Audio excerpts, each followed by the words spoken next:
Hello, my beautiful sister in ministry out there. It is Reverend Jocelyn, and I am so glad that you found this channel because you found a place that is going to support you as you build the ministry or the kingdom business that God put on your heart. I started this channel for women like me. Women like me 7 years ago when God called me to leave my full-time job at my church to start my own ministry. And at that time, I was scared. And I also was a little confused. Like, what's the focus for my ministry? How do I structure this ministry? How do I raise funds so I could sustain myself and do this full time? These are the questions that I hear from women all the time. And I wanted to create this channel so that you don't have to go through this journey alone. Over our time together, when you tune into my videos week after week, I'm going to share some of the lessons that I learned along the way.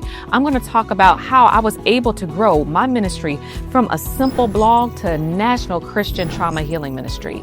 I'm going to talk about some of the mistakes that I want you to avoid, and I'm going to equip you with tools and strategies to take that vision that's in infancy stage and make it a ministry that's sustainable and leaves a legacy.